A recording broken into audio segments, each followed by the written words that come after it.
Hello everyone. आज का हमारा टॉपिक रहेगा वर्ण विचार एवं अक्षरिक खंड। तो बिना देर किए चलो शुरू करते हैं। सबसे पहले बात करते हैं वर्ण की। वर्ण क्या होते हैं? भाषा की वह सबसे छोटी इकाई जिसके और टुकड़े नहीं किए जा सकते वह वर्ण कहलाती है। ठीक है। अब एक कोई शब्द लेते हैं जैसे पीला। तो पीला शब्द के यदि टुकड़े किए जाएं तो वे होंगे पी जमा ला। अब पी के फिर से टुकड़े करें तो प जमा ई जमा ल जमा आ। लेकिन अब प ई ल आ के और अगर हम टुकड़े करना चाहें तो ये संभव नहीं है। तो ये ध्वनियाँ वर्ण कहलाती हैं। अब जो हमारे वर्ण होते हैं वो होते हैं दो टाइप के, स्वर और व्यंजन। ठीक है। वर्णों के मेल से शब्द बनते हैं और शब्दों के मेल से वाक्य बनते हैं और वाक्यों के मेल से भाषा बनती है। क्लियर? तो अगर हम सिंपल भाषा में बात करें तो वर्ण ही भाषा का मूल आधार है। अब आगे बात करें तो हिंदी में वर्णों की संख्या 44 होती है। कितनी होती है? 44। मुंह से उच्चारित होने वाली ध्वनियों और लिखे जाने वाले इन लिपि चिन्हों को दो भागों में बांटा जाता है। यानी कि वर्णों को दो भागों में बांटा जाता है। क्या क्या? स्वर और व्यंजन। ठीक है। तो आगे बात करते हैं स्वर किसे कहते हैं और व्यंजन किसे कहते हैं। स्वर क्या होते हैं? जो वर्ण बिना किसी दूसरे की सहायता के बोले जा सकते हैं वे स्वर कहलाते हैं। ये 11 होते हैं। कौन कौन से? ए आ ई उ री ए आई ओ औ। ये सभी ध्वनियाँ ऐसी हैं जिनका उच्चारण बिना किसी दूसरी ध्वनि के सहायता से किया जाता है। इसमें भी अब स्वर जो होते हैं वो हमारे मूल दो प्रकार के होते हैं, हर्षव स्वर और दीर्घ स्वर। ठीक है। हर्षव स्वर किन्हें कहते हैं? ऐसे स्वर जिनका उच्चारण करने में अपेक्षाकृत कम समय लगता है उन्हें हम हर्षव स्वर कहते हैं। जैसे अ ई उ री। इन्हें मूल स्वर भी कहते हैं। फिर आते हैं हमारे दीर्घ स्वर। दीर्घ स्वर किसे कहते हैं? जिनमें थोड़ा सा ज़्यादा टाइम लगता है। जैसे आ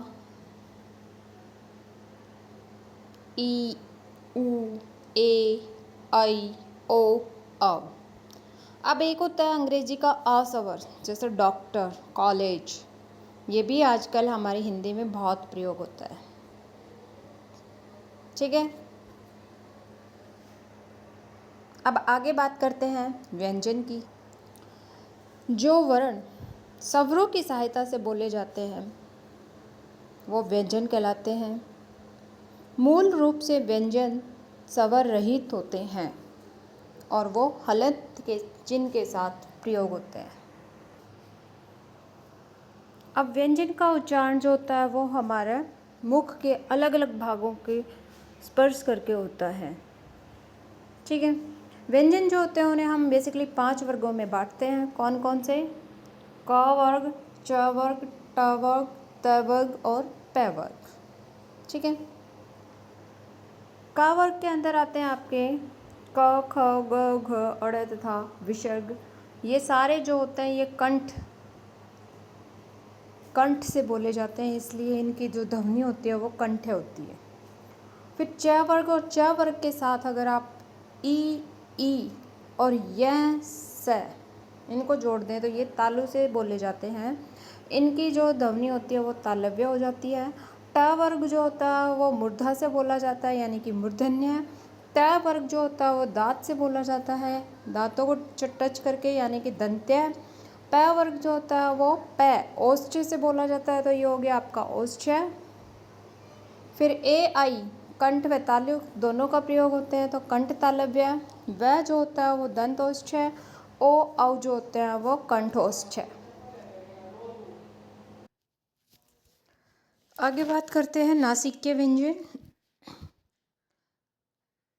जिनका उच्चारण नासिका के साथ क्रमशः कंठ, तालु, मूर्धा, दाँत तथा ओष्ठ के स्पर्श से होता है उन्हें नासिके व्यंजन कहते हैं, जैसे ड, य, अण, न, म। फिर इसके आगे आते हैं आपके अंतस्थ व्यंजन य, र, ल, ब। ये स्वर व व्यंजन के बीच की स्थिति में है, इसलिए अंतस्थ कहलाते हैं। फिर आते हैं हमारे उसमें व्यंजन श, श, ह। ये चारों वर्णों का उच्चारण जो होता है वो हमारे घर्षण से होता है, यानी कि गर्म हवा निकलती है हमारे मुंह से, तो इसलिए ये उसमें व्यंजन कहलाते हैं। फिर आते हैं हमारे संयुक्त व्यंजन। हमारे हिंदी में 4 संयुक्त व्यंजन यूज होते हैं, अक्षय, त्र, जय और शरय। अक्षय क, स और ऐ से मिलके बनता है, त्र, त, र और ऐ से मिलके बनता है, जय, ज, या और ऐ से मिलके बनता है, श्र, श, र और ऐ से मिलके बनता है। हिंदी में ग का उच्चारण जय का उच्चारण ग भी होता है, इसलिए इसका विस्तार ग, य जमा ए भी होता है, यानी कि अब हम इसे इस तरीके से भी मानते हैं। तो ये था हमारा पूरा वर्ण विचार। वर्ण क्या होते हैं? भाषा की सबसे छोटी इकाई जिसके टुकड़े नहीं होते। वर्ण हमारे 2 प्रकार के होते हैं, स्वर और व्यंजन। स्वर हमारे कुल 11 होते हैं और व्यंजन हमारे 33 होते हैं, यानी कि टोटल हिंदी में 44 वर्ण यूज होते हैं। ठीक है, अब उच्चारण स्थान होता है, तो 5 वर्गों में हमने व्यंजन्स को डिवाइड किया है।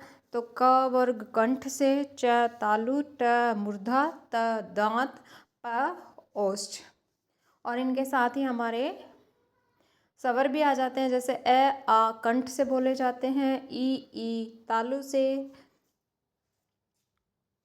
उ ओष्ठ से, और री मूर्धा से, ए आई कंठ व तालु से, ओ आउ कंठ व ओष्ठ से।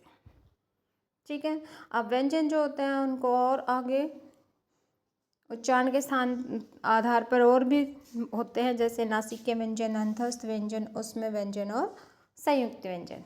तो ये था मेरा पूरा आज का वीडियो। आपको कैसा लगा कमेंट करके ज़रूर बताएं।